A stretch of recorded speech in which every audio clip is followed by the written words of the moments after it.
நானும் என் கணவரும் கட்டின வீடு, என்னுடைய தோட்டம் இத்தனையும் விட்டுட்டு என் குழந்தைய, நீங்க எல்லாரும் சொல்றீங்களா குழந்தை குழந்தை குழந்தை, அந்த குழந்தைய காப்பாத்தணும் அப்படின்னா நான் முதல்ல உயிரோட இருக்கணும், எனக்கு பைத்தியம் பிடிக்க கூடாது அப்படின்னு அந்த இடத்த விட்டு நான் வெளியில வந்தேன். கை கொடு.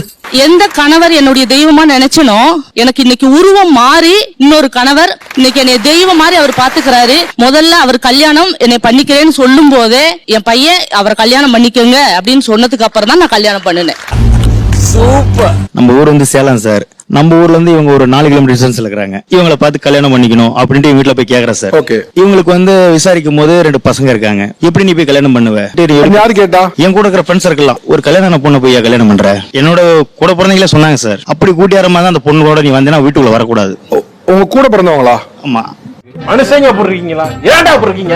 நீ யாரு வேணும் அந்த பொண்ணு வேணும் அப்படின்னு சொல்லிட்டு சார். சொந்த பந்தம் யாருமே இது வரைக்கும் பேசுறதில்ல சார். 10 வருஷம் ஆகுது சார். யாரோ பிள்ளைக்கு நீயா இருக்குன்னாங்க. நமக்குன்னு வந்துட்டா ஒண்ணுது என்னதுன்னு பிரியணும். எப்பயுமே சாவர வரைக்கும் வரக்கூடாது சார். அந்த 2 பசங்க என்னோட பசங்க சார். உங்கள மாதிரி மனுஷன்லாம் இருக்கனாலதான் கொஞ்சமாச்சும் மழை பெய்யுது. சிறப்பு விருந்தினராக திருமிகு வனிதா விஜயகுமார் அவர்கள் இணைஞ்சிருக்காங்க.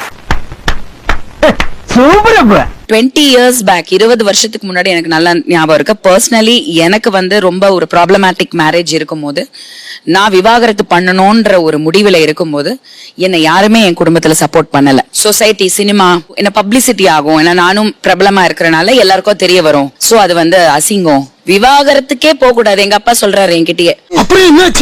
லெட்ஸ் பி ஆனஸ்ட், நம்ம எல்லாருமே ஹியூமன் பீயிங்ஸ் தான். எல்லாருக்குமே எல்லா தேவைகளும் இருக்கு. ஒரு தனியா வந்து ஒரு பொண்ணு வந்து இருக்கிறது பெருமையான விஷயமா இருக்கலாம். நானும் சிங்கிளா இருந்திருக்கேன். தியாகம்னு நினைச்சீங்கன்னா நீங்க முட்டாள் ஆக்கிக்கிறீங்கன்னு தான் நான் சொல்லுவேன். நீங்க உங்களை ஏமாத்திக்கிறீங்க.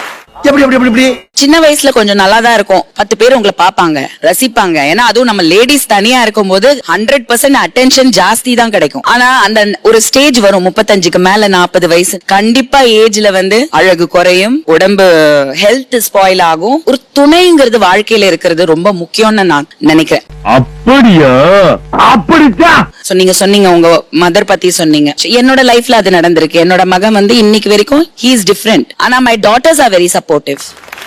இன்னைக்குமே மா come on, go on some dating app and find somebody, இப்படிதான் பேசுவாங்க. எனக்கு என்னடா இது இப்படி இருக்காங்க. உங்களுக்கு எல்லாம் ஒரே குழப்பமா இருக்குல்ல? ஆமா. சோ கேர்ள்ஸ் திங்க் பண்றது வேற மாதிரி இருக்கும். ஆம்பளை பசங்க கொஞ்சம் லூஸ்.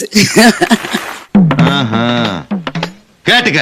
தனியாக ஒரு பெண் இருக்கவே முடியாதுன்னு நான் சொல்ல மாட்டேன். ஏன்னா இன்னைக்கு நம்ம படிச்சிருக்கோம், இன்னைக்கு நம்ம வந்து வேலை பார்க்கிறோம், லட்சம் சம்பாதிக்கிறோம் அப்படின்னா அதோடைய இன்னொரு வெளிப்பாடுன்னா தனியா என்னால செய்ய முடியுங்கிறது தான். சோ தனியாக இருக்கிறதுங்கிறது அவங்களுடைய சாய்ஸ். பட் கம்பெனி வந்து அது